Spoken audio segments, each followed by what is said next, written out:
पायरीवरती मी share करणार आहे. रविकांत भाऊ म्हणाले त्याप्रमाणे गेल्या 7 दिवसात 7 पायऱ्या शेअर झालेल्या आहेत. आज 8वी पायरी आहे. तर 8वी पायरी वाचून 8व्या पायरीला सुरुवात करूया.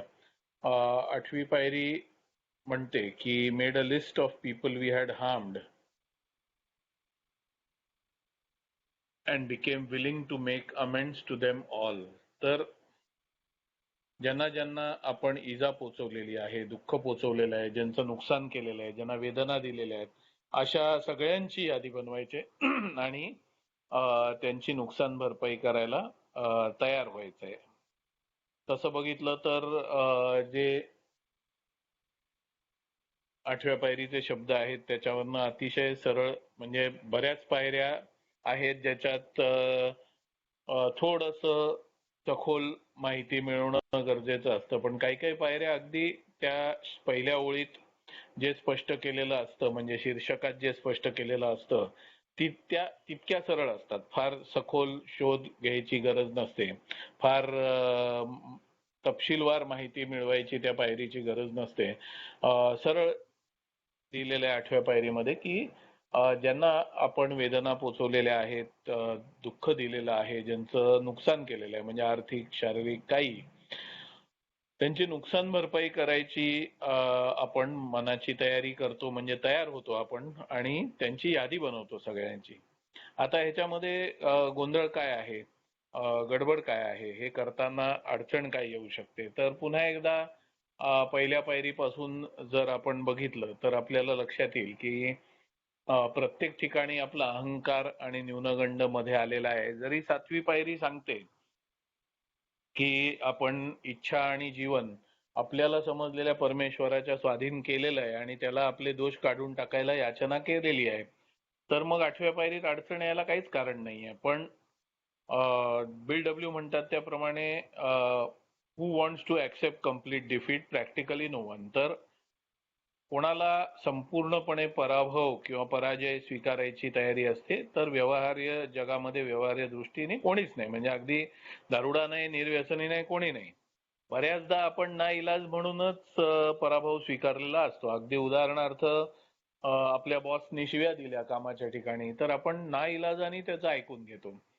घरच्यांनी काय बडबड केली तर आपल्याला जायला कुठेही नसतं म्हणून आपण ऐकून घेतो. किंवा जगामध्ये काहीही कुठेही काही झालं तर आपण माघार एवढ्यासाठी घेतो की नाईलाज असतो. आपलं काही करू शकत नाही. जोपर्यंत भावनिक असमतोल होत नाही तोपर्यंत आपण नाईलाज असतो सगळं काही मान्य करत असतो. म्हणूनच आपली जी प्रार्थना आहे त्या प्रार्थनेत आपण देवाकडे जे मी बदलू शकत नाही त्याचा स्वीकार करायच्या बाबतीत काहीच सांगत नाही आपण. कारण जे मी बदलू शकत नाही त्याचा स्वीकार मी करणारच आहे.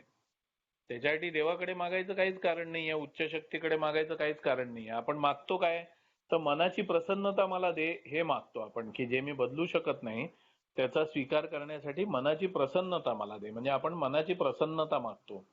तर हे जे प्रार्थनेत आपण मागतो तेच आपल्याला या पायऱ्यांमध्ये प्रत्येक ठिकाणी लागू होतं की कितीही कष्ट केले, कितीही मेहनत केली तरी शक्यता आहे की एवढ्या सगळ्या पायऱ्या घेऊन सुद्धा काहीतरी शिल्लक राहील, अहंकार शिल्लक राहील, न्यूनगंड शिल्लक राहील किंवा श्रद्धा कमी पडेल किंवा मनाची तयारी कमी पडेल, परिपूर्णपणे जमणार नाही. म्हणून या पुढच्या पायऱ्या आहेत. नाहीतर 7व्या पायरीमध्ये कार्यक्रम संपलेला आहे. आपण इच्छा आणि जीवन आपल्याला समजलेल्या उच्च शक्तीच्या स्वाधीन केलेलं आहे. त्याला आपले दोष काढून टाकायला, त्याला तिला आपले दोष काढून टाकायला सांगितलेले आहेत. तर कार्यक्रम खरा संपलेला आहे म्हणजे पूर्ण झालेला आहे तिकडे. पण बिल डब्ल्यू आणि तेव्हाचे सभासद त्यांना हे माहिती होतं की इतकं सहजपणे हे शक्य होणार नाहीये. त्यामुळे कार्यक्रम पुढे 12व्या पायरीपर्यंत 11व्या पायरीपर्यंत कंटिन्यू केलेला आहे. आणि मग 12व्या पायरीत आपल्याला मिळालंय ते दुसऱ्याला द्यायचं तो भाग येतो.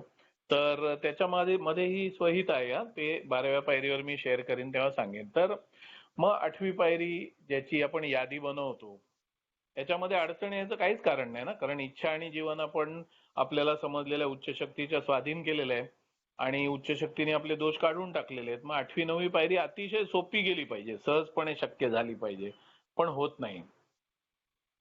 तर का होत नाही हे प्रत्येक व्यक्तीच्या नावाने जर बघितलं तर लक्षात येईल. प्रत्येक व्यक्ती ज्यांना आपण दुखावलेला आहे, अगदी प्रामाणिकपणे आपल्याला पण मान्य आहे, त्यांच्या बाबतीत फारसा त्रास होत नाही.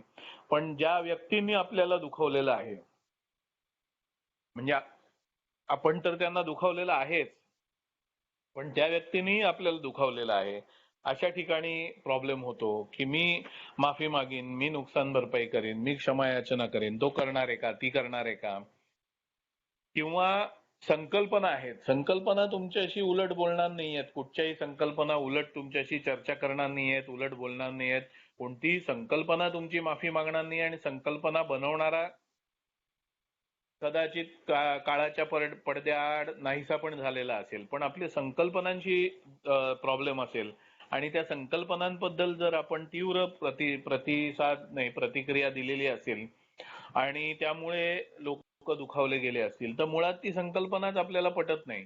मग त्या लोकांची नुकसान भरपाई करायची म्हणजे पहिली गोष्ट ती संकल्पना मान्य करायला पाहिजे, किंवा ती संकल्पना ठीक आहे बाबा चालेल असं म्हणायला पाहिजे, का काय करायला पाहिजे. आणि त्याच्यामुळे मग असं वाटतं नाही ती संकल्पनाच चुकीची आहे, तर त्यामुळे ते दुखावले असतील. म्हणजे उदाहरणार्थ आपण एक रास्त किंवा समर्थनीय उदाहरण घेऊया आणि बघूया की असे काही मोजके लोक आहेत की जे चोर खुनी ह्यांना पण क्षमा करा असं म्हणतात, सोडून द्या, त्यांना जगायची एक संधी द्या. आणि मग आपण त्या चोराबद्दल खुन्याबद्दल काही प्रतिक्रिया जाहीरपणे मांडलेली असेल, आणि त्यामुळे तो व्यक्ती जो क्षमा करा सांगत असेल तो दुखावला असेल, कारण आपल्या प्रतिक्रियाला आणि अशा अनेक प्रतिक्रियांना विचारात घेऊन त्याला जास्त तीव्र शिक्षा झाली असेल असं क्षमा करा म्हणणाऱ्याचे विचार असतील, तर तो दुखावला गेला असेल की अरे ह्याला जगायला संधी द्यायला पाहिजे होती, त्याच्यातनं गुन्हा झालेला पण तो आता पुन्हा करणार नाही म्हणत होता. आणि जर साध्या सरळ चुकांना माफी आहे तर तो म्हणतोय चुकून झालं आता मी परत करणार नाही, तर त्याला एक संधी दिली पाहिजे असं तो उदारमतवादी स्वतःला म्हणणारा म्हणत असतो, आणि मग तो दुखावला जातो. आता अशा वेळी त्या दुखावल्या जाणाऱ्याचे काय नुकसान भरपाई करणार आपण. पण त्या घटनेमुळे आपण वेदनाग्रस्त असतो, उद्विग्न असतो, त्यामुळे त्या घटनेतनं बाहेर पडायचं असतं. संपूर्ण कार्यक्रमाकडे जर आपण बघितलं तर आपल्याला लक्षात येईल की नुकसान भरपाई करण्यामध्ये दोन भाग आहेत. एक महत्वाचा मोठा भाग आहे आणि एक तितकाच महत्वाचा पण दुय्यम भाग आहे. दुय्यम नाही म्हणता येणार, पण प्राधान्य ज्याला आहे त्याच्यानंतरचा भाग आहे, दुय्यम नाही म्हणता येणार. पहिला भाग महत्वाचा आहे की आपण ज्यांचं नुकसान केलेलं आहे, ज्यांना त्रास दिलेला आहे, ज्यांना वेदना दिलेल्या आहेत, त्यांचं नुकसान भरपाई करायला पाहिजे, त्यांना माफी त्यांची मागायला पाहिजे. हा झाला प्रथम भाग. त्यांना आपण इजा पोचवलेली आहे तर त्यांना कसं त्या वेदनेतनं मुक्तता मिळवून देता येईल हे बघणं आपलं आता कर्तव्य आहे. आपण सुधारलेले आहोत, सुधारत आहोत, त्यामुळे ते आपलं कर्तव्य, हा प्रमुख भाग आहे. त्याच्या मागे दुसरा भाग आहे तो तितकाच महत्वाचा आहे, म्हणजे आपल्याला पुन्हा एकदा या जगात जगायचंय. ज्या जगाला आपण नाकारलेलं होतं, ज्या समाजाला आपण नाकारलेलं होतं, ज्या कुटुंबाला, ज्या नातेवाईकांना, ज्या मित्रांना आपण नाकारलेलं होतं किंवा त्यांनी आपल्याला नाकारलेलं होतं, त्यांच्यात परत जाऊन आपल्याला सहवास करायचा आहे, जीवन जगायचंय, वाटचाल करायची आहे जीवनाची. आणि मग तिथे जर आपल्याला कम्फर्टेबल वाटलं नाही, आरामदायक वाटलं नाही, तर आपण अस्वस्थ होणार आहोत, त्रासणार आहोत, आपण अशांत होणार आहोत, दुःखी होऊ किंवा राग येईल. आणि मग अशा अवस्थेत पुन्हा एकदा आपण एकतर न पिता तेच वाईट जीवन जगू जे दारूनी आपलं केलेलं होतं, किंवा दारू पिऊ, आणि हे दोन्ही आपल्याला नकोय. म्हणून ह्याच्यातला जो नुकसान भरपाईतला दुसरा भाग हा आहे की ज्या घटनांमध्ये आपण लोकांना वेदना दिल्या त्या घटनांनी आपल्याला पण वेदना दिलेल्या असतात, किंवा विकृत आनंद दिलेला असतो, किंवा आपल्याला राग आणखीन आपला तीव्र झालेला असतो. जरी आपल्याला असं वाटतं आपण त्याला शिक्षा केलेली आहे तरी सुद्धा आपला राग आणखीन, कारण दारुड्याच्या बाबतीत माझ्या अनुभवात मी सांगेन, सगळ्यांनाच लागू नाही, की शिक्षा जरी केली तरी त्यातून समाधान मिळत नाही. कमीच शिक्षा केली असं सतत वाटत राहायचं मला, त्यामुळे त्याचा त्रास होतो. म्हणून ती घटना जितके वेळा माझ्या स्मृतीत येते, माझ्या मनामध्ये ती घटना जेव्हा चित्रित होते, दिसते, मी अवलोकन करतो माझ्या भूतकाळाचं, आणि त्या घटना सगळ्या कुठे आपल्याला पुन्हा एकदा प्रज्वलित झालेल्या आहेत किंवा त्याच्यावर प्रकाश पडलेला आहे, तर चौथ्या पायरीमध्ये. चौथ्या पायरीचा जेव्हा आपण आढावा घेतला तेव्हा या सगळ्या घटना पुन्हा एकदा डोळ्यासमोर उभ्या राहिलेल्या आहेत. कारण त्याच्यात आपण खुंशीपणाचा आढावा लिहिलाय, रागाचा आढावा लिहिलाय, भीतीचा आढावा लिहिलाय आणि आणखीन बरेच हे काही ठळक दिलेले आहेत. आपण बरेच आणखीन वेगवेगळ्या आपल्या स्वभाव स्वभाव दोषांचे आणि आपल्या भावनांचे आढावा घेतलेला असायला हवा. चौथी पायरीच्या वेळी नाईट विजिल होती, त्यामुळे मी तेव्हाच म्हटलेलं की जे महत्वाचे मुद्दे आहेत ते सांगेन. नाहीतर मी नेमका किती वेगवेगळ्या भावनांचा आणि वेगवेगळ्या दोषांचा आढावा घेतला ते शेअर केलं असतं की अगदी म्हणजे ज्या गोष्टी उद्विग्न करतात, दुःखात सुद्धा दुःख देणाऱ्या गोष्टींचा आढावा, दुःख ज्या लोकांनी दिलंय, ज्या घटनांनी दिलंय, ज्या विचारांनी दिलंय, ज्या संकल्पनांनी दिलंय, ज्या राजकीय पक्षांनी दिलंय, ज्या लोकांनी दुःख दिलंय, वेदना दिलाय, त्याचा आढावा पण आपल्याला चौथ्या पायरीत घ्यायला हवा. कारण त्यातून आपल्याला आपल्या स्वभावातले नेमके दोष काय आहेत हे दिसून येतात. तर प्रत्येक नकारात्मक जी भावना आहे त्या प्रत्येक नकारात्मक भावनेचा आपल्याला आढावा घ्यायला पाहिजे. मग काही त्या पोटजाती असतात. म्हणजे जर आपण राग म्हटलं तर चिडचिड ही पोटजात झाली, किंवा भीती असेल तर मनाला हुरहुर लागणं, चिंता वाटणं ही पोटजात झाली. त्यामुळे पोटजाती जेवढ्या आहेत त्याचे पण घटना आठवायला पाहिजेत. भीती म्हटल्यानंतर कधी कधी फक्त ज्या भीतीचे अनुभव आपल्याला आठवतात, ज्याने भीती वाटली, अगदी थरकाप उडाला, पण हुरहुर जीवाला लागणं ही सुद्धा भीतीचा एक पोटजात आहे, म्हणून त्याचाही आढावा घ्यायला पाहिजे. तर चौथ्या पायरीत बऱ्याच प्रकारचा आढावा घेतलेला आहे. तेव्हा या बऱ्याच घटना आपल्या मनामध्ये पुन्हा एकदा ताज्या झालेल्या आहेत. आपल्या स्मृतीत त्या हरवून गेलेल्या आपण पुन्हा त्यांना घटनांना ताजं केलेलं आहे. आणि त्यामुळे आता या घटनांनी दिलेल्या वेदनांमधनं आपल्याला जर मुक्ती मिळवायची असेल आणि त्या लोकांमध्ये पुन्हा एकदा आपल्याला मनःशांतीने जगायचं असेल तर नुकसान भरपाई करणं गरजेचं आहे. म्हणजे नुकसान भरपाई ही केवळ त्यांचं नुकसान भरपाई नाहीये, तर ती एका प्रकारे आपली देखील नुकसान भरपाई आहे. त्यामुळेच कार्यक्रम सांगतो की क्षमा मागा. तुम्ही तुमच्या मानसिक दडपणातनं, मानसिक बंधनातनं, मानसिक वेदनेतनं मोकळे व्हाल. समोरच्यांनी क्षमा करायला पाहिजे ही अट ठेवू नका. म्हणून क्षमा मागण्यामध्ये क्षमा मिळणं हे मस्ट नाहीये किंवा हे उद्दिष्ट नाहीये. क्षमा मागण्यामध्ये आपण आपल्या मानसिक वेदनेतनं, मानसिक बंधनातनं, मानसिक चिडचिडीतनं, मानसिक आणखीन काही विकृती असेल त्याच्यातनं बाहेर येणं गरजेचं आहे. आणि त्याच्यासाठी आपण नुकसान भरपाई करतो. तर हे दोन मुद्दे आहेत नुकसान भरपाई करायचे. त्यामुळे ज्या घटना वेदना देतात, भले तुमची चूक असेल नसेल आणि तुम्ही समोरच्याला त्यांनी वेदना दिल्यानंतर वेदना दिली असेल किंवा तुम्ही वेदना दिल्यानंतर त्यांनी तुम्हाला दुप्पट वेदना दिली असेल किंवा त्यांनी काहीच केलं नसेल, केवळ तुम्ही त्याला दुखावलं असाल, ते मी म्हटल्याप्रमाणे जास्त सोपं असतं. आपल्याला यादीत नाव नोंद करणं आणि मनाची तयारी करणं, क्षमा याचना आणि नुकसान भरपाई करायची असते. जेव्हा आपणच फक्त कोणाचं नुकसान केलेलं असतं, त्यांनी आपल्याला काहीच केलेलं नसतं. असे फार कमी आपल्याला उदाहरणं सापडतात. कारण आपण कायमच समर्थन केलंय आपल्या वागण्याचं आणि कायमच आपण दुसऱ्याला दोष दिले. त्यामुळे असा माणूस आपल्याला सहसा सापडत नाही की ज्याला आपण मला काही एक दोन व्यक्ती मी ठळकपणे उदाहरणच देताना माझ्या एका क्लायंटचं देतो की ज्यांनी मला काहीच त्रास दिला नाही, उलट त्यांनी मला सांभाळूनच घेतलं कायम, आणि मी मात्र त्याला वेदना दिल्यात. माझी आजी, वडिलांची आई, तिने मला काहीच त्रास दिला नाही, पण मीच तिला बरेच वेळा वेदना दिल्या. पण मी अल्कोहोलिक्स अनॉनिमस मध्ये येईपर्यंत आणि कार्यक्रम घ्यायला लागेपर्यंत तिला देवाज्ञा झाली होती. ईश्वर तिच्या आत्म्यास शांती देवो. पण अशा लोकांची ही नुकसान भरपाई करायची असते ज्यांना आपण भेटू शकत नाही किंवा त्यांचा देहांत झालेला आहे. त्याच्या मागे हा जो दुसरा भाग आहे ना, तो त्याचा समावेश असतो की आपल्याला मानसिक बंधनातून, मानसिक वेदनेतून, दोषी भावनेतून मुक्ती मिळवायची असते. त्यामुळे ज्यांचा देहांत झालाय त्यांची नुकसान भरपाई करायची असते. ती कशी ते उद्या 9व्या पायरीमध्ये शेअर करताना मी शेअर करेन. तर यादी बनवताना कोणकोणत्या अडचणी येतात हे मी सांगेन. हा अतिशय सरळ भाग आहे म्हणून मी बरेच वेळा 8वी आणि 9वी पायरी एकत्र शेअर करतो. पण आज अनाऊन्स करायचं राहिलं, सांगायचं राहिलं म्हणून कदाचित शेअरिंग जरा लवकर संपेल. आणि मग आपण प्रश्न उत्तरं घेऊया.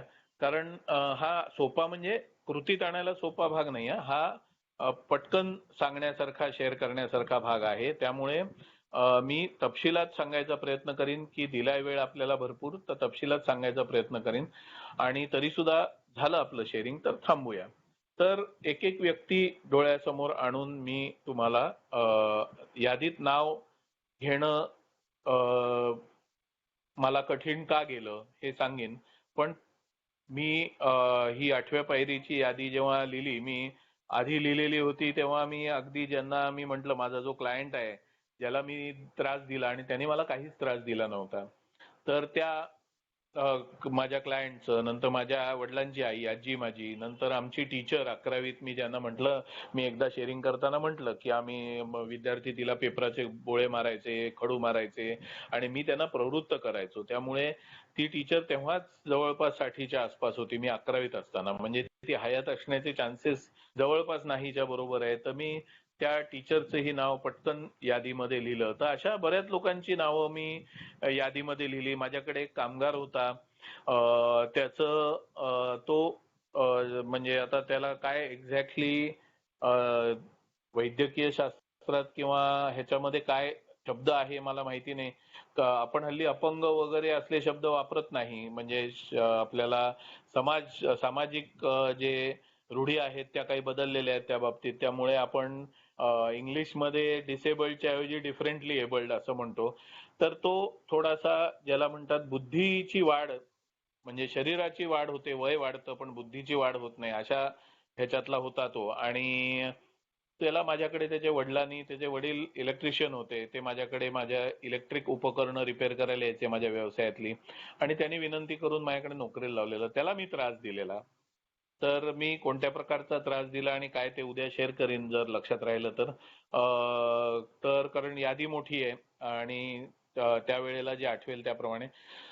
तर त्याचं नाव मी पटकन लिहिलेलं, कारण तो बिचारा, त्याची बौद्धिक वाढच झालेली नव्हती आणि त्यामुळे त्याच्याकडनं मला काही त्रास होणं झाला असेल व्यवहारात.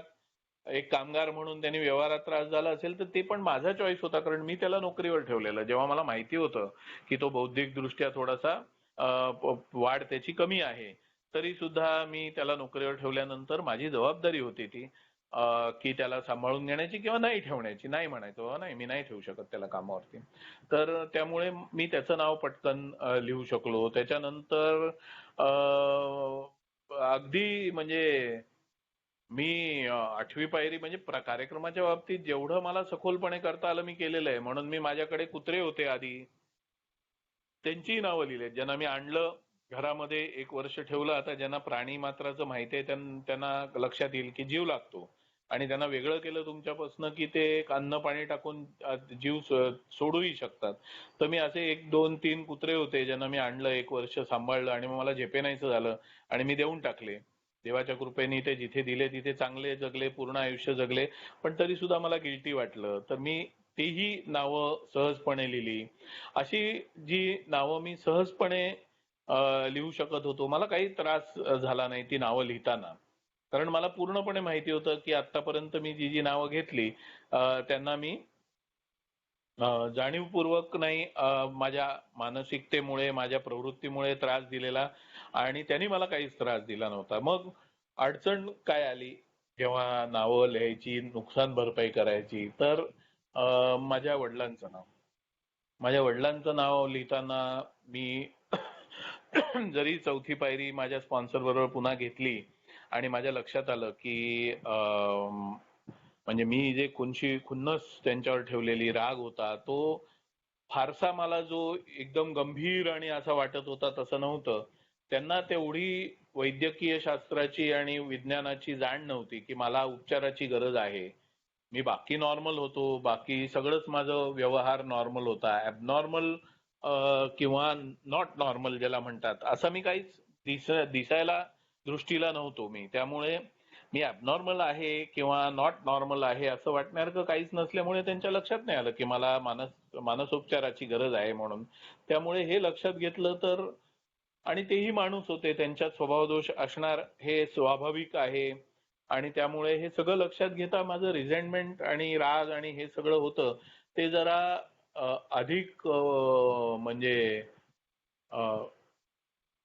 गरजेपेक्षा जास्त मोठ्या प्रमाणावरती माझ्या मनामध्ये होतं हे माझ्या लक्षात आलेलं 4थी ते 7वी पायरी घेताना. तरी सुद्धा 8व्या पायरीमध्ये त्यांचं नाव लिहिताना मी चालढकल करत होतो की हेच कारण आहे की संपूर्णपणे मनाची तयारी नाही, याचं रिफ्लेक्शन, याचं प्रतिबिंब वेगवेगळ्या पायऱ्यांमध्ये आपल्याला दिसून येतं. बघा, 4थ्या ते 7व्या पायरीमध्ये मी या रिझेंटमेंट मधनं, या रागामधनं मी बऱ्यापैकी मुक्त झालेलो होतो. तरी 8व्या पायरीमध्ये मात्र नाव लिहिताना मी चालढकल करत होतो. मी स्वतःला कारणं देत होतो की आता काय नुकसान भरपाई करायची, होऊन गेलं, जाऊ दे, चला आता आपण नीट वागूया ना, भविष्यात आपण नीट वागूया. आणि एवढं काय त्यांना आपण त्रास दिलेलाच नाहीये. हा एक माझ्याकडे अतिशय समर्थनीय मुद्दा होता. कारण माझ्या मनात खुन्नस होता, माझ्या मनात राग होता त्यांच्याबद्दल. पण मी असं त्यांच्या तोंडावर कधीच त्यांना अगदी एखादा आत्ता म्हणजे वयाच्या त्यांच्या माझ्या मते 78च्या आसपास किंवा 79 ते होते, म्हणजे आजपासून एक 3-4 वर्षापूर्वी एकदा मी त्यांना बोललो असेन, अगदी भरपूर बोललो, एकदाच तेवढं. आणि एकदा जेव्हा ते मला म्हणाले होते की माझ्या पश्चात सगळं मिळणार आहे तुम्हाला जे मिळायचे ते, पण आता काही मिळणार नाही, तेव्हा मी त्यांना विचारलेलं मग कधी जाणार म्हणून. हे 2-3 वेळा मी त्यांना अतिशय म्हणजे तीव्रपणे मी प्रतिक्रिया दिली होती, जी खूप वेदना देणारी असू शकणार होती. तर तेवढं सोडलं तर मी माझ्या आयुष्यभरात त्यांना तोंडावर काहीच बोललो नव्हतो. तोंडावर काहीच मी त्यांचा अपमान किंवा त्यांना काही हे केलं नव्हतं. आणि म्हणून मी नाव त्यांचं लिहू कशाला असं वाटत होतं. पण नंतर स्पॉन्सरशी चर्चा केल्यानंतर माझ्या लक्षात आलं की त्यांनी माझ्या शिक्षणावर खर्च केला, मी मोबदला काहीच दिला नाही. त्यांनी माझ्या व्यापारामध्ये पैसे गुंतवले, मी मोबदला काहीच दिला नाही.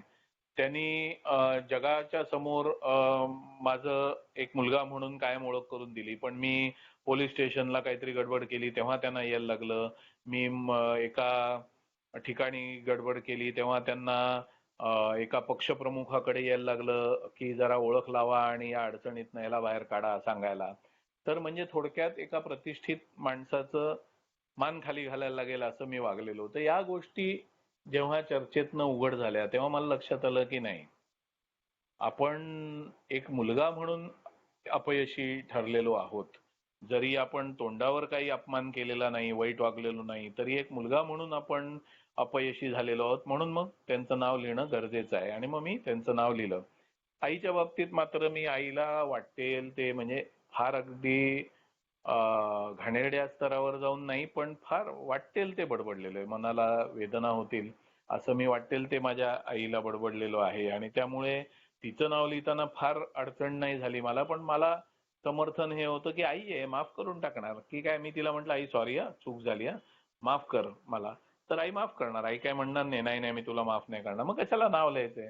आणि सॉरी तर प्रत्येक वेळी म्हटलेलं आहे, मी सॉरी तर प्रत्येक वेळी म्हटलेलं आहे मी दुखावल्यानंतर. तर मग काय माफी मागायची. पुन्हा एकदा स्पॉन्सरशी चर्चा केली आणि माझ्या लक्षात आलं की माझा छुपा हेतू, वेस्टेड इंटरेस्ट, काहीतरी काळं बेरं उद्दिष्ट असलेला माझा इंटरेस्ट असायचा सॉरी म्हणण्यामागे. एक अनुभव शेअर करेन त्या बाबतीत की मी एकदा आईला खूप म्हणजे अपमानास्पद बोलून, मी व्यवसायाची जागा होती त्याच्या चाव्या फेकल्या. म्हटलं अरे मी लात मारीन तिथे पाणी काढीन, तुमची गरज नाही, असं नाही तसं नाही. आणि मी जिने उतरत असताना म्हटलं अरे संध्याकाळी तर ड्रिंकिंग पार्टनरना भेटूया सांगितलं आणि खिशात नाही पैसे. आणि त्या रागापोटीच, त्या चिडचिडीपोटीच मी ते केलेलं. म्हटलं मग चिडचिड कशाला करायची, त्याचे पैसे उभे करायचे सोडून मी हे काय करून बसलो. मी तडक जिने चढून वर आलो, आईच्या पायावर डोकं ठेवलं, माफी मागितली, डोळ्यात पाणी आणलं, आईच्या डोळ्यात पाणी आलं. आई म्हणाली अरे अडचण काय, तू असं का वागतोस. म्हटलं मला एकाला पैसे द्यायचे, पैसे नाहीयेत आणि म्हणून अशी चिडचिड झाली. तर आई म्हणाली अरे मग सांग ना तसं. आईने चेकबुक काढलं आणि चेक काढून दिला. मी जिने उतरताना स्वतःला शाबासकी दिली, अरे वा अमर, काय मस्त आयडिया केली तू, चल झालं काम. तर माझे असे छुपे हेतू असायचे माफी मागायचे. त्यामुळे प्रामाणिकपणे माफी मागायची, प्रामाणिकपणे नुकसान भरपाई करायची. छुप्या हेतूपोटी मागितलेली माफी काउंटेड नाही ह्याची जाणीव झाली स्पॉन्सर बरोबर काम करताना. आणि त्यामुळे आईचं नाव लिहिलं. बायकोच्या बाबतीत माझं कारण होतं की मी जसं तिच्यासाठी काही केलं नाहीये, तिला त्रास दिलाय, तसं तिनेही माझ्यासाठी काही केलेलं नाही, अशी मोठी यादी होती. आणि स्पॉन्सर मला तोडीस तोड काही स्पष्टीकरण देतील किंवा काही सांगतील, काही तर्कनिष्ठ काही तर्कसिद्ध गोष्टी सांगतील किंवा काही मला पटेल असं सांगतील असे मुद्दे ते मांडू शकले नाहीत. जेव्हा मी बायकोनी माझ्यासाठी काय काय नाही केलं जे करू शकली असती हे त्यांनी जेव्हा सांगितलं तेव्हा माझ्याकडे ते समर्थन होतं की नाही मग कशाला ती माफी मागणार आहे का, नाही ना मग मी कशाला माफी मागू. पण नंतर जेव्हा मी काय काय केलेलं आहे भयानक, मी काय काय भयानक केलेलं आहे तिच्या बाबतीत एक नवरा म्हणून, एक प्रियकर म्हणून मी काय काय भयानक केलेलं आहे ह्याची जेव्हा यादी लिहून काढली तर ती एवढी भयानक होती, एवढी भयानक होती की मला वाटायला लागलं की अरे बापरे, ह्याचं तर नुकसान भरपाई शक्यच नाहीये. अख्खं आयुष्य घातलं तरी नुकसान भरपाई शक्य नाहीये, मग जाऊ दे ना, कशाला करायची, आता नीट वागेन. हे दुसरं समर्थन होतं. स्पॉन्सरनी मला जाणीव करून दिली की मनात ज्या वेदना आहेत, मनात ज्या भावना दडपलेल्या आहेत त्याच्यातून मुक्तता पाहिजे, तर सुरुवात करायला पाहिजे. कदाचित पुनर्बांधणी कधी होणारच नाही, कदाचित ती कधीच क्षमा करणार नाही, कदाचित हे कधीच संपणार नाही. बायकोच्या बाबतीतली नुकसान भरपाई आणि वैवाहिक जीवनाची पुनर्बांधणी कदाचित कधीच संपणार नाही. उलट सोबत राहिल्यानंतर ती तुला सोडून पण देईल मुलगी मोठी झाल्यावर. तर तरी सुद्धा हे करायला पाहिजे, कारण तू नुकसान केलेलं आहेस, त्यामुळे नुकसान भरपाई करायला पाहिजे. नाही तर जेव्हा जेव्हा तुला मनस्थिती तुझी अशी असेल की तुला पश्चाताप होईल, तेव्हा तेव्हा त्या वेदना पुन्हा एकदा उफाळून येतील. मग एकतर तू समर्थन करशील, स्पष्टीकरण करत राहशील की मी का वाईट वागलो, नाहीतर मग पश्चाताप दग्ध होशील. आणि दोन्ही गोष्टी तुझ्या समाधानी आणि शांत जीवनासाठी धोकादायक आहेत. हे जेव्हा मला जाणीव करून दिली गेली, म्हणजे चर्चेतनं जाणीव झाली, तेव्हा बायकोचं नाव मी यादीत लिहिलं. तर विचार करा की वडील, आई, बायको, बरेच शेअरिंग्स मी ऐकलेले आहेत की नुकसान भरपाई केली, असं केलं तसं केलं. साधं त्यांचं नाव यादीत लिहिणं हे सुद्धा माझ्यासारख्यासाठी कठीण होऊन जातं. मी सगळ्यांनाच असं झालं असेल असं मी म्हणणार नाही, पण कारण माझा एक मित्र आहे, सभासद मित्र आहे, तो सांगतो की त्याच्या वडिलांनी कधीच त्याला त्रास दिला नाही, कायम समजून घ्यायचा प्रयत्न केला त्याला आणि त्याला आर्थिक मदत केली, सगळ्या प्रकारे ते चांगलेच वागले त्याच्या हिशोबाने. त्यामुळे त्यांचं नाव त्या यादीत आलं, जे मी सुरुवातीला म्हटलं ना की मीच नुकसान केलंय, बाकी त्यांनी माझं काहीच नुकसान केलं नाही. तर असं होऊ शकतं, प्रत्येकाच्या बाबतीत हे असेच समान अनुभव असतील असे नाही. पण अशी यादी असू शकते की काही लोक ज्यांना ज्यांचं नाव आपलं सहज आपण यादीत लिहू शकतो, कारण आपल्याला जाणीव असते की आपण यांचं नुकसान केलंय. काही जणांच्या बाबतीत आपल्याला असं वाटत असतं की त्यांनी माझं नुकसान पण केलेलं आहे, मी एकट्यानेच नाही केलंय. आणि मग काही जण जे असतात त्यांच्या बाबतीत आपल्याला असं वाटू शकतं की ह्यांनी माझं आधी नुकसान केलं म्हणून मी त्याचं नुकसान केलं. मी अनुभव शेअर करीन.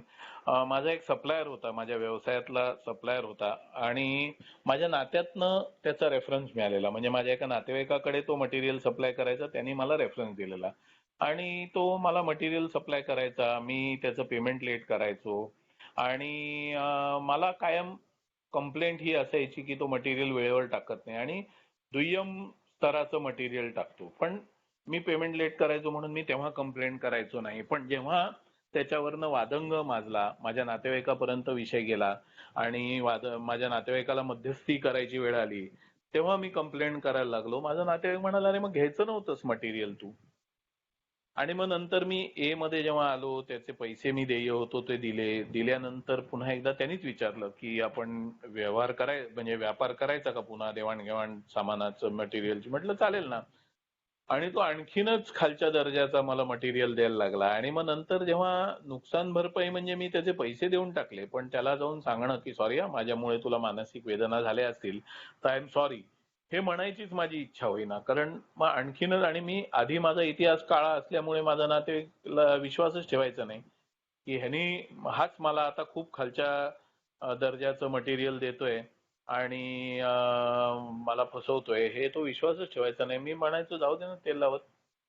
कशाला माफी मागायची, माफ कर कशाला सांगायचं. आणि शेवटी व्यापारी आहे मी जर माफ कर म्हटलं तर तो बाहेर मार्केटमध्ये सांगेल आणि मग सगळेच माझ्याकडे माफीची अपेक्षा करत राहतील. जाऊ दे ना. पण पुन्हा एकदा चर्चेअंती माझ्या लक्षात आलं की कुठेतरी हा खुन्नस माझा जो त्याच्यावरती आहे, हा राग जो माझा त्याच्यावरती आहे, तो जाण्यासाठी मला जिथे मी त्याला दुखावलेलं आहे तिथे माफी मागायची गरज आहे. अनुभव शेअर करेन की हे कसं काम करतं आणि मला अनुभव याचा ए मध्ये कसा आला. एक ओल्ड टायमर ज्यांना काय माझ्याबद्दल राग होता माहिती नाही, शेअरिंगला उठले की माझं नाव घेऊनच, माझ्या समोरच माझं नाव घेऊनच माझ्याबद्दल बोलायचे की असं आहे आणि असे असे जे अति स्वतःला शहाणे समजणारे असतात ते पुन्हा पितात वगैरे वगैरे. आणि मला राग यायचा आणि मी पण बोलायचो. मी शेअरिंग मागून घ्यायचो त्यांच्यानंतर. कधीतरी मी मीटिंग चेअर करत असायचो आणि मग नंतर मला सांगण्यात आलं की तू मीटिंग चेअर करतोयस तर हे बरोबर चित्र उभं राहत नाही मीटिंग अटेंड करणाऱ्यांसाठी, तर तू हे करू नकोस. तर त्यामुळे मी ते बंद केलं. पण मग चिडचिड, दगदग, घरी चर्चा, सुपर मीटिंग मध्ये चर्चा. आणि मग मला एका ओल्ड टायमरनी जाणीव करून दिली की जसं पूर्वीच्या काळी सातत्याने तुझ्या डोक्यामध्ये दारूचे विचार असायचे, तसे आता सातत्याने तुझ्या डोक्यामध्ये तो ओल्ड टायमर आहे. तर तू ऍडिक्टेड झालायस त्याच्या विचारांनी. म्हटलं करू काय. त्या ओल्ड टायमरने सांगितलं माफी माग. म्हटलं एडे आहेत काय. म्हटलं त्यांनी सुरुवात केली, त्यांनी मला त्रास द्यायला सुरुवात केली, तर मी कशाला माफी मागू त्याची. मी नाही माफी मागणार. तर एकदा तर त्या ओल्ड टायमरनी शेअरिंग मध्ये म्हणाला की पिल ह्याला कोणीतरी सांगा की हा माझ्या मागे लागलाय पण पिल. मी लगेच शेअरिंग मागून घेतलं आणि मी म्हंटल मी पिन नक्की पिन, पण मी तुला पाजून पिन म्हाताऱ्या. आणि सगळे हसले, काही जण गप्प झाले आणि काय चाललंय हे मीटिंग मध्ये असं झालं. आपण रिकव्हरीसाठी येतो, बघणारे काय बघतात. आणि मला त्यांनी सांगितलं बघ, त्या दुसऱ्या ओल्ड टायमरने सांगितलं माफी माग, नाहीतर तुला त्रास होणार आहे. एक दिवस मी गेलो आणि मी म्हंटल मी तुम्हाला जे बोललो त्याच्यासाठी मी माफी मागतो. मला त्रास होतो या गोष्टीचा म्हणून मी माफी मागतोय. त्या ओल्ड टायमरची प्रवृत्ती, स्वभाव ज्याप्रमाणे होता त्याने मला उडवूनच लावलं. हा ठीक आहे म्हणूनच सांगत होतो माझ्या वाटेल जाऊ नकोस. मी नवीन होतो. हे जेव्हा मी केलं ना ऍक्शन, तेव्हा मी पायऱ्या पण घेतलेल्या नव्हत्या, मी स्पॉन्सर पण घेतलेला नव्हता. तर त्यांनी सांगितलं हा ठीक आहे. मला एवढी तळपायाची आग मस्तकात गेली, एवढी चिडचिड झाली. पण म्हटलं नको. आपण त्या एक चांगला माझ्यामध्ये गुण निर्माण झालेला ए मध्ये आल्यानंतर की कोणीतरी काहीतरी सुचवलं तर ते करून बघायचं. त्याच्यामुळे मी टिकलो स्पॉन्सर घेतो. नाही तर मी एवढा अहंकारी आणि बंडखोर होतो की मी बाहेर फेकला गेलो असतो पुन्हा एकदा. पण ते एक शिकलो मी की किमान दुसरा सांगतोय ते ऐक. म्हणून त्या ओल्ड टायमरला मी सांगितलेलं की मी माफी मागेन आणि मी उलट काही बोलणार नाही ते काय बोलले तरी. म्हणून मी त्यांना काहीच बोललो नाही, उलट शांतपणे मागे आलो. चमत्कार हा झाला की त्या क्षणानंतर दुसऱ्या दिवशीपर्यंत माझ्या पूर्ण शब्दकोशातनं, माझ्या चर्चेमधनं, सुपर मीटिंगच्या ठिकाणी, घरच्या ठिकाणी, सगळीकडे तो ओल्ड टायमर माझ्या यादीतनं बाद झाला. म्हणजे थोडक्यात मी माझ्या मनाला या बंधनातनं, या साखळीतनं, जे साखळी बेडी मी मनाला बेडी घालून घेतलेली त्या ओल्ड टायमरच्या विषयाची, ती मुक्त झालो मी त्या बेडीतनं. म्हणून बरेच वेळा माफी ह्याच्यासाठी मागायची असते, जरी आपली चूक नसेल, सुरुवात आपण केलेली नसेल तरी आपण माफी मागायची असते. कारण आपल्याला त्या मानसिक बेडीतनं, त्या बंधनातनं मुक्त व्हायचं असतं.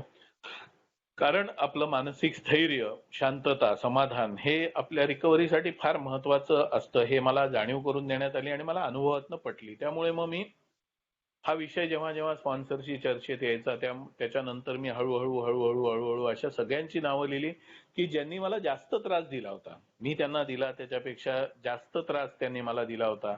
पण मी त्यांना त्यानंतर त्रास दिला होता, त्यामुळे मला माफी मागणं गरजेचं होतं. आणि नुकसान भरपाई जर मी नुकसान केली असेल, नुसतंच मी भांडलो असेल, शिवीगाळ केली असेल तर माफी मागितली. मी जर नुकसान केलं असेल तर नुकसान भरपाई मी केलेली आहे. जिथे जे आठवले मला त्यांची सगळ्यांची यादी बनवून.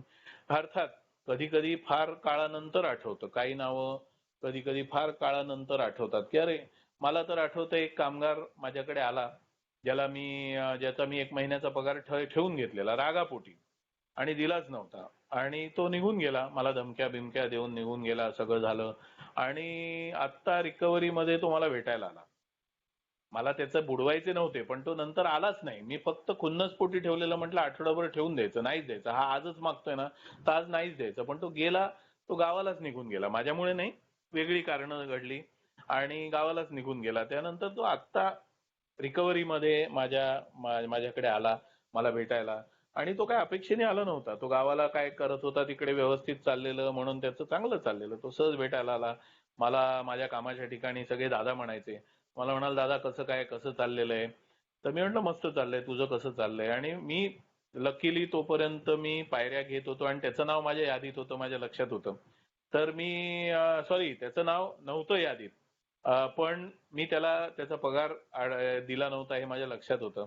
त्यामुळे मी लगेच लक्षात ठेवलं. संध्याकाळी माझी फाईल काढली 8व्या पायरीची, त्याच्यात त्याचं नाव लिहिलं, त्याचा नंबर घेतलेला मी त्याला फोन केला. तेव्हा काय माझी मनाची तयारी होईना. म्हटलं जाऊ दे, एक मन सांगत होतं जाऊ दे, आता एवढा काळ निघून गेला आणि त्यांनी आपल्याला चिकार त्रास दिलाय, ते 1 महिन्याचा पगार जाऊ दे. पण रात्री 10वी पायरी लिहिताना मला जाणीव झाली की आता हा समोर येऊन गेला ना, तर ही गोष्ट मला आयुष्यभर वेदना देणार आहे. म्हणून मग मी ते लिहून ठेवलं. त्याला फोन केला रात्री की अरे तुझा पगार आहे माझ्याकडे, तू नेलाच नाहीस. तो आला, मी त्याला पगार दिला. मी म्हटलं आता एवढे वर्षांचं व्याज पण मी तुला देईन, बँक रेटनी काय व्याज आहे त्याचा हिशोब करून मी तुला देतो. तो म्हणाला काही गरज नाही, तुम्ही भरपूर केलेत. आणि मग त्यांनी मला सांगितलं की एकदा मी त्याला मदत म्हणून त्याच्या पगारापेक्षा जास्त पैसे दिलेले माझ्या पिण्याच्या काळात तर मी कोणाला काय पैसे दिले ते विसरून जायचो. तर पिण्याच्या काळात मी त्याला त्याच्या पगारापेक्षा जास्त पैसे दिले, जे त्यांनी परतच दिले नव्हते. आणि म्हणून तो म्हणाला तुम्ही पगार नाही दिला तरी मी परत मागायला नाही आलो, कारण ते पैसे होते माझ्याकडे. तरी मी त्याला पगार हातात दिलेला होता, तो काय परत मागितला नाही. मी म्हटलं जाऊ दे, मग आता हे व्याज समजू. 2-4 दिवस मला त्रास झाला की अरे याच्याकडे होते ऑलरेडी पैसे आपण दिलेले, मग कशाला आपण पगार दिला आणि त्यांनी पण परत दिला नाही, आपण पण मागितला नाही. पण म्हटलं जाऊ दे, चला होऊन गेलं. तर असेही गोष्टी होतात की कधी कधी माणूस आपल्या आयुष्यात नंतर येतो किंवा त्याची आठवण नंतर येते आणि आठवतं अरे हे नुकसान भरपाई आपण केलेली नाही. म्हणून जे 6व्या पायरीनंतर BW म्हणालेत की this is a lifetime process. कधी कोणाचं नाव आठवेल, कधी काही, मुख्यतः काय जे डोक्यामध्ये आहेत. म्हणून यादी बनवताना आणि नुकसान भरपाई करताना मी जे केलं त्याप्रमाणे मी इतरांना सजेस्ट काय करतो की पहिले नावं अशी लिहा की जे तुमच्या डोक्यात आहेत, कारण ते तुम्हाला वेदना देत आहेत. जे घटना, जे विचार, जे लोक तुमच्या डोक्यात आहेत त्यांची नावं पहिले लिहा, त्यांची नुकसान भरपाई, कारण ते तुम्हाला आत्ता वेदना देत आहेत, तुम्हाला आत्ता त्रास देत आहेत. आणि मग आठवून आठवून, अर्थात चौथी पायरी लिहिताना बऱ्याचशी नावं आठवलेली असतात बऱ्यापैकी. म्हणजे जर चौथी पायरी खरोखर जसं म्हटलेलं आहे सखोल तसं घेतली तर बऱ्यापैकी नावं आठवलेली असतात. तर जेवढी नावं डोक्यामध्ये आहेत तेवढी लिहायची. आणि माझ्या स्पॉन्सरने मला सांगितलं गरज आहे की नाही नुकसान भरपाई करायची हा विचारच नाही करायचा आम्हाला. तू त्रास दिलायस का, मग तो समर्थनीय त्रास दिलाय असं तेव्हा तुला वाटत असेल किंवा काही वाटत असेल, तुझ्याकडे स्पष्टीकरण काही असेल, तू त्रास दिलाय का, येस नाव लिहायचं. तू त्रास दिलाय का, येस नाव लिहायचं. स्पॉन्सरने सांगितलं अशी सगळी नावं लिहून काढ आणि मग आपण चर्चा करूया. एकालाही गाळू नकोस. ज्याला तू त्रास दिलायस, वेदना दिलायस, नुकसान केलंयस त्याचं काही, मग त्याच्या मागे कारण काही असेल. त्यांनी तुला 10,000ला फसवलं, मग तू त्याचं 20,000 नुकसान केलं, किंवा त्यांनी तुला 2 लाखाला फसवलं, मग तू त्याचं 1 लाख नुकसान केलंयस, काही असो.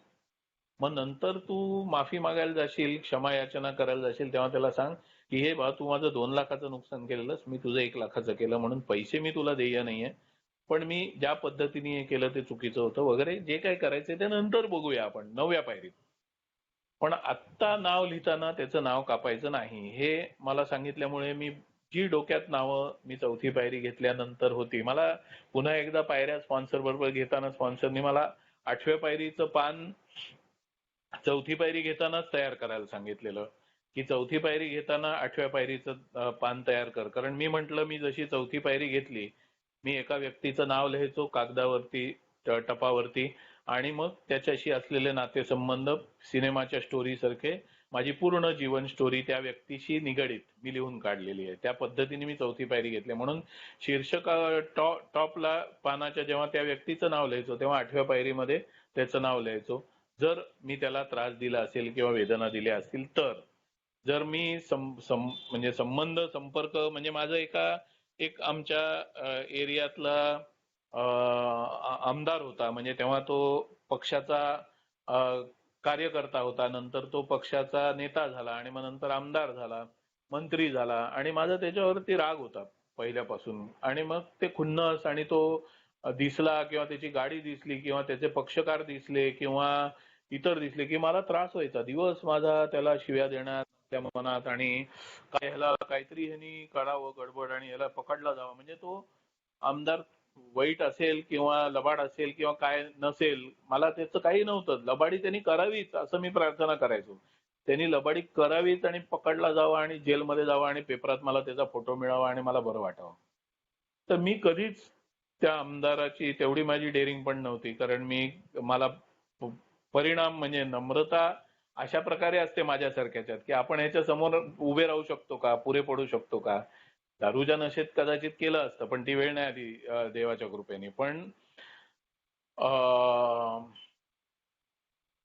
मी खूप मनात हे केल्यामुळे त्या आमदाराचं नावही मी 8व्या पायरीत लिहिलेलं होतं. पण अर्थात स्पॉन्सरशी चर्चा केल्यानंतर माझ्या लक्षात आलं मी त्याची नुकसान भरपाई परस्पर जाऊन काही केलेली नाहीये किंवा मी त्याची नुकसानी काही केलेली नाहीये जाऊन किंवा मी त्याला तोंडावर जाऊन शिव्या दिलेल्या नाहीयेत किंवा त्याच्याबाबत गॉसिपही नाही करायचो. कारण मला वाटायचं अरे गॉसिप केलं आणि त्याच्या कानापर्यंत पोहोचलं तर आपल्याला त्रास, म्हणून मी गॉसिपही नाही करायचो मनातल्या मनातच.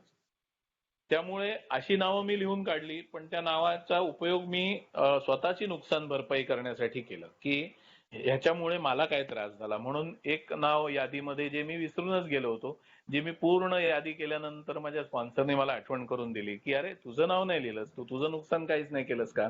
तर मी म्हटलं अरे बापरे, माझं नुकसान मी सगळ्यात जास्त केलंय. तर स्पॉन्सर म्हणाले असं असेलच असं नाही, पण नुकसान केलंयस तू, त्यामुळे तुझं नाव लिही.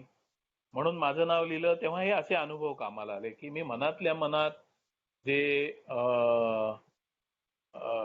काय स्वप्नरंजन नाही म्हणता येणार, स्टोरी बनवत राहिलो लोकांबद्दल की यांना कसा त्रास देईन, यांचं कसं नुकसान करीन, यांचं कसं मी हे करीन ते करीन. नंतर मग असे लोक अशा लोकांची नावं होती जी लिहायची गरज नाही असं मला वाटायचं. ती म्हणजे जी माझ्या आयुष्यात पुन्हा कधीच येणार नाहीत. त्यांचं नुकसान मी केलेलं आहे पण त्यांच्या जीवनावरती त्याचा काही परिणाम झाला नाही. म्हणजे थोडक्यात एखाद्या लखपती माणसाचे 2-5 हजार रुपये बुडवले किंवा एखाद्या लखपती माणसाचं एक काम जे त्याला काही जीवनावश्यक काम नव्हतं पण मी ते काम माझ्या व्यवसायात खराब केलं आणि त्याच्यामुळे त्याचं जीवन हललं नाही. त्या कामापुरता तो डिस्टर्ब झाला, त्याची कदाचित फॅमिली थोडी डिस्टर्ब झाली असेल किंवा मी ऑफिशियल जर एखाद्या कॉर्पोरेटचं काम केलं तर ती कंपनीतले ऑफिस स्टाफ डिस्टर्ब झाले असतील. पण मग पुढे कॅरी ऑन झालं. नुकसान असं काही झालं नाही. मग ते आता परत आपल्या आयुष्यात येणारच नाहीयेत. व्यावसायिक कामही देणार नाहीयेत. संबंध आपल्याशी ठेवणार नाहीयेत. तर मग कशाला? पण मला हे लक्षात आलं की ते माझ्या डोक्यात आहेत. माझ्या आयुष्यात नसले तरी ते माझ्या डोक्यात आहेत आणि माझ्या डोक्यात असल्यामुळे तो विषय माझ्या डोक्यातनं जाणार नाही जोपर्यंत मी त्यांची माफी मागणार नाही, नुकसान भरपाई करणार नाही. म्हणून मग मी अशा अशा ठिकाणी गेलेलो आहे. लकीली मी फार कमी लोकांना म्हणजे माझ्या कामगारांना सोडून फार कमी लोकांना मी शिवीगाळ केलेली आहे आयुष्यामध्ये. मी गोडच बोलायचो सगळ्यांशी. म्हणजे मी तसा गोड बोल्या होतो. आजही आहे बऱ्यापैकी मी म्हणेन. त्यामुळे मी गोडच बोलायचो. मी त्रास दिला असेल, पैसे बुडवले असतील, नुकसान केलं असेल, वेदना माझ्यामुळे लोकांना झाल्या असतील तर माझे कामगार आणि माझी बायको एवढे जर सोडले तर मी कोणाला शिव्या नाही दिल्या कधी. फार आणखीन मोजके 1-2-4 लोक असतील. त्यामुळे मी जेव्हा नुकसान भरपाई करायला गेलो या लोकांची तेव्हा मला फार त्रास झाला नाही किंवा त्यांनी मला फार त्रास दिला नाही. त्यांनी मला ऍक्सेप्ट केलं. काही लोकांनी अरे हा हो गया चलो जाने दो छोड़ दो और कुछ है क्या, नाही ना चलो बाय बाय करून असं कट शॉर्ट केलेलं आहे. मी क्लायंटकडे गेलो होतो. त्याचं अगदी अपॉइंटमेंट घेऊन गेलो आणि त्याला सॉरी म्हटलं, माफी मागितली आणि तुझं तेव्हा नुकसान झालेलं तर त्याचं काय मी मोबदला द्यायचा आहे का किंवा काय ते सांग. एका क्लायंटनी फार छान काम केलं. म्हणजे मला अर्थात आता 9व्या पायरीचा विषय पण सुरू केलाय तर सांगतो. त्यांनी मला सांगितलं हा मग तू माझं एक काम खराब केलंस ना तर एक काम कॉस्टमध्ये तू मला करून दे. मी प्रामाणिकपणे सांगेन की तेव्हाही मला जरा जीवावरच आलं. म्हणजे मी सॉरी म्हटलं. मला तर वाटलं मला कायम अपेक्षा, कारण कितीही सुरुवातीला जेव्हा मी कार्यक्रम घेतला स्पॉन्सर बरोबर तेव्हा अपेक्षा आणि या सगळ्या गोष्टी ज्या मी काढायला पाहिजे, ज्या मी काल परवा गेले 7 दिवस शेअर करतोय ते इतक्या सहजपणे निघत नाहीत. माझी अपेक्षा होती की तो म्हणाला, अरे जाने दो यार, असं काही नाही. तो म्हणाला, हा ये काम एक मेरे को कॉस्ट में. त्यातल्या त्यात मी समाधान मानलं की त्याने फुकट सांगितलं नाही, कॉस्ट मध्ये करून दे सांगितलं. आणि मी ते केलं, प्रामाणिकपणे मनापासनं केलं. कारण स्पॉन्सरशी तेव्हा चर्चा करायचो, ते म्हणाले मनापासनं याचा रगड प्रॉफिट मिळणार आहे असा विचार करून करायचं. म्हणून मी मनापासनं केलं. काम छान झालं. काम छान झालं. तो म्हणाला, हाँ मेरे को वही का चेक करने का था कि अभी भी तुम गड़बड़ कर रहे कि काम अच्छा कर सकता है. अच्छा काम हो गया, नो टेन्शन. त्याच्यानंतर पुढे तुम्हाला कामं देत राहिला. त्याच्यानंतर त्यांनी माझा रेफरन्स आणखीन 10 लोकांना दिला आणि मग मला आनंद झाला. अरे वा वा, चांगलं झालं, जे होतं ते चांगल्यासाठी होतं वगैरे वगैरे. पण तेव्हा अपेक्षा होत्या. नंतर माझ्या लक्षात आलं हे निरपेक्षपणे करायचंय. माफी मिळेल ही अपेक्षा नाही किंवा मला असं जे एक घटना झाली तसं नाही, काही नाही. हे लक्षात ठेवून करायचंय ह्याची जाणीव अनुभवात आली. मी अपेक्षा केल्यानंतर आली आणि अपेक्षेतनं फायदाच जास्त झाला. त्या क्षणी नाही झाला पण नंतर झाला. त्याच्यातून माझ्या लक्षात आलं की हे नाही करायला पाहिजे. बऱ्याच ठिकाणी अपेक्षांचं म्हणजे माझं काय म्हणतात त्याला ते अपेक्षाभंग झाला माझा. मला वाटलेलं की म्हणजे माफी मिळेल. त्यांनी मी सांगितलं एका क्लायंटकडे गेलो, अपॉइंटमेंट वगैरे घेऊन त्याच्याशी बोललो. तो म्हणाला ठीक आहे ठीक आहे, हो गया ना हो गया ना. म्हणजे अक्षरशः त्यांनी मला उडवून लावलं, म्हणजे मिटवून टाकलं विषय. हा ठीक है हो गया, कोई टेंशन नहीं है, ठीक है. और कुछ है क्या? नहीं तो मेरे को दूसरा मीटिंग में जाने का था. हा म्हटलं कुछ नहीं है. आणि मी बाहेर आलो आणि मला असं म्हणजे अपेक्षा पुन्हा एकदा की तो मला माफ करेल म्हणेल किंवा काहीतरी त्या विषयावर आम्ही बोलू, चर्चा करू. त्यांनी इतकं कट शॉर्ट करून मला टाटा बाय बाय केलं की म्हणजे मला अपमानित केल्यासारखं वाटायला लागलं. आणि पुन्हा एकदा स्पॉन्सरशी मी जेव्हा 9वी पायरीतलं प्रत्येक नुकसान भरपाई करण्याचा प्रयत्न केला आणि केला, तेव्हा मी स्पॉन्सरशी डिस्कस करायचो. तर स्पॉन्सरनी मला सांगितलं की तू अपेक्षा केलीस की त्याने तुला माफ करावं, म्हणून तुला त्रास झाला. त्यांनी सोडून दिला ना, विषय सोडून दिला. तू लक्षात घे की आता काही दिवसांनी याचा परिणाम काय होईल. आणि काही दिवसांनी एकदा स्पॉन्सरनीच विषय काढला, अरे तो कोण रे, तो तू म्हणाला होतास त्यांनी. माझं पटकन असं कोण काय. आणि मग लक्षात आलं, अरे हा डोक्यातनं निघून गेला. माफी मागितल्यानंतर तो डोक्यातनं निघून गेला आणि तेच करायचंय. जे मी डोक्यामध्ये कीड लागत सडवत ठेवलेले माझ्या घटना आहेत त्या सगळ्या काढायच्या. त्याच्यासाठी हा उपक्रम आहे. 4थी पायरी आणि 5वी पायरी आणि नंतर आता ही 8वी 9वी पायरी, ह्याचं मुख्य उद्दिष्ट आहेत. तसेच हे पण उद्दिष्ट आहेत की माझ्या डोक्यामध्ये जे घाण करत ठेवलेले माझ्या घटना आहेत आणि लोक आहेत ते काढून टाकायचेत मला. मग नाही माफ केलं तरी ते निघून जातात. ह्याचे मला अनुभव आलेले आहेत. आता काही अनुभव मी 9व्या पायरीतले पण इथे सांगितले. अर्थात उद्या आहेत भरपूर अनुभव सांगायला, म्हणून तसं काय टेन्शन नाहीये. तर 8वी पायरी या प्रकारे यादी आपण प्रत्येक गोष्टीची बनवायची. प्रत्येक व्यक्तीची, प्रत्येक संकल्पनेची, ज्या गोष्टींचा, ज्या संकल्पनेचा आपण राग केलाय, ज्यांना आपण शिव्या दिल्या आहेत, ज्यांना तोंडावर शिव्या दिल्या आहेत, पाठीमागे शिव्या दिल्या आहेत, ज्यांचं समोर समोर नुकसान केलंय, ज्यांचं पाठीमागे नुकसान केलंय, ते करायचं. त्याच्या पुढचा जो विषय आहे तो सांगतो मी आणि माझं शेअरिंग संपवतो म्हटल्याप्रमाणे जरा लवकर. फक्त नावं नाही लिहायचेत, माझ्या स्पॉन्सरनी सांगितली. फक्त नावं नाही लिहायचेत. कारण काय, सोपं करायचं काम आपल्याला. 9व्या पायरीसाठी काम सोपं करायचं म्हटलं म्हणजे काय, नावं लिहायची आणि त्यांचं काय नुकसान केलंय हे तपशील जेवढा लिहिता येईल तेवढा लिहायचा. आता जे क्लायंट्स होते त्यांचं पटापट झालं, कामगार होते त्यांचं पटापट झालं. आई वडील बायको मुलगी यांचं बाप रे किती पानं मी भरली असतील ती मला माहिती आहेत. कारण लहानपणीपासून एक मुलगा म्हणून वडिलांचं केलेलं नुकसान, एक मुलगा म्हणून आईचं केलेलं नुकसान, काही काही कॉमन आले, गोष्टी रिपीट आल्या. म्हणून मी त्या वडिलांचं 8वी पायरी लिहिलेली आहे त्यात लिहिलंय असं नोंद करून सोडून दिले. मुद्दे काही आठवले ते. पण त्याचं नुकसान काय केलं, कारण नुकसान भरपाई करायचे ना. स्पॉन्सरनी मला जाणीव करून दिली की नुकसान भरपाई करायची तर नुकसान काय केलंय, वेदना नेमक्या कोणत्या प्रकारच्या दिल्यात. जसं 4थ्या पायरीत एक्झॅक्ट नेचर ऑफ रॉंग साठी आपण कोणती भावना दुखवली, कोणती प्रवृत्तीला धक्का लागला, हे जसं तपशीलवार वेगवेगळ्या कॉलम मध्ये लिहितो, तसं स्पॉन्सर म्हणाला काय नुकसान केलं लिहायला पाहिजे. काय प्रकारच्या वेदना दिल्या, भावनिक वेदना दिल्या, शारीरिक दिल्या, आर्थिक नुकसान केलं, नेमकं काय नुकसान केलं हे तपशीलवार लिहायला पाहिजे. मग आजीच्या बाबतीत मी जे म्हटलं, आजी माझी गेली, मी नुकसान भरपाई करू शकलो नाही, क्षमा मागू शकलो नाही, इथपासून सगळ्यांचं नेमकं नुकसान काय केलं, किती वेळा केलं, कोणकोणत्या विषयात केलं. जसं माझ्या एक काकाचं मी एकदा मित्रांसमोर अपमान केलेला. त्या व्यतिरिक्त त्या काकाचं आणि माझं पटायचं नाही. आज पटतं. त्या काकाचं आणि माझं पटायचं नाही. पण त्याला समोर अपमानित किंवा त्याला त्रास देईन किंवा त्याचं हे करीन असं कधी अवमान करीन असं कधी केलं नाही. ती एकच घटना. तसं किती वेळा नुकसान केलं, कुठे कुठे केलं, कसं केलं, त्यामुळे त्यांना काय वेदना झाल्या असतील असं मला वाटतं. इथपासून तपशीलवार मी लिहून काढलं नुकसान भरपाई करण्यासाठी की नुकसान काय केलं आणि मग क्रमवारी लिहून काढायला सुरुवात केली. त्याप्रमाणे 9व्या पायरीचं जे नुकसान भरपाई करायचे त्याच्यात क्रमवारी लिहून काढायला सुरुवात केली. तर मी म्हटल्याप्रमाणे जे आत्ता माझ्या जीवनात आहेत हे रिपीट करीन उद्या 9वी पायरी शेअर करताना, म्हणून सुरू केलं तर एवढं शेअर करतो. माझं शेअरिंग संपवतो, विषय झालेला आहे. तर जे आत्ता माझ्या जीवनात आहेत त्यांची नुकसान भरपाई पहिली. आता त्याच्यामध्ये काय स्वार्थ नाहीये, गरज आहे. कारण मला त्यांच्याबरोबर रोज जीवन काढायचं आहे म्हटल्यानंतर ते रोज माझ्या डोळ्यासमोर येणार आहेत. तर त्यांची नुकसान भरपाई आणि क्षमायाचना केली नाही तर त्या वेदनांना मुक्त मी लवकर होणार नाही.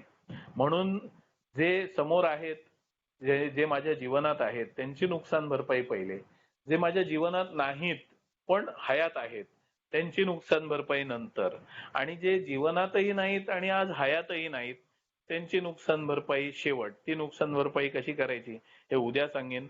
आज 8व्या पायरीचा विषय माझा शेअर करून झालेला आहे. बोलायची संधी दिली, आपण ऐकलत. धन्यवाद. Thank you very much.